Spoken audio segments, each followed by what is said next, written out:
Assalamu alaikum wa rahmatullahi wa barakatuh. Peace be upon all of you. My name is Zohra Sarwari, and I'll be speaking about time management, procrastination, and implementing an action plan. I will start off by explaining what time management is. Time management is when one can control their time. It is usually when one knows what he or she has to get done, and they have a system put in place and follow it in order to achieve their desired goals. One of the biggest problems with time management is procrastination.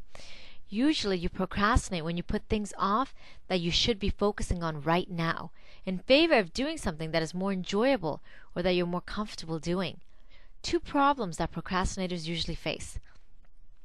One is that they work as many hours in the day as other people do, and sometimes even longer hours, but they invest their time in the wrong tasks. Can you relate to that? And the second is they feel overwhelmed by what has to get done and they don't know where to start. So what they do is they go and complete all the tasks they're capable of doing and they leave the important tasks for last. What's funny is that they think those tasks are going to go away, but they never do. The question people always ask me after I tell them about procrastination is, how do I get over that? If you're putting something off because you just don't want to do it and you really can't delegate the work to someone else, then you need to find ways to motivate yourself to get it started. I'll give you a couple of suggestions not to procrastinate. One suggestion is to give yourself a reward for completing a certain task. Maybe go to a special restaurant to eat, order a book that you've been wanting for a while.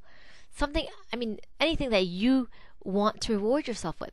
Something else that you can do to motivate yourself is ask a coworker or someone close to you to check on you and ask you about that particular task. That always motivates me to get things done because I don't want to tell the person who's asking me that I haven't done it yet. Lastly, find out why you're not doing it. What is in the way? Do you need help or maybe more skills?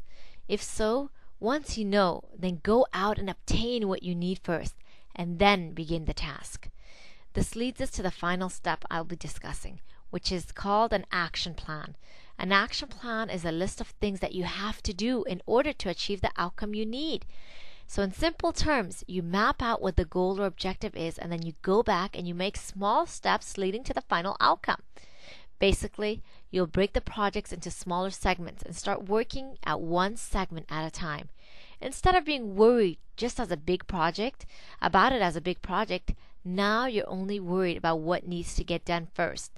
Just start and keep moving. For example, imagine if you're traveling from California to New York. Can you imagine not having a road map with you? You need a map to be able to know which routes and roads to take.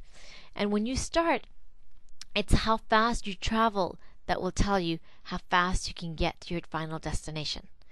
So I hope that this example helps you understand how an action plan will help you in achieving your goals. I wish you lots of luck and hope that this segment helped you get some tips for time management.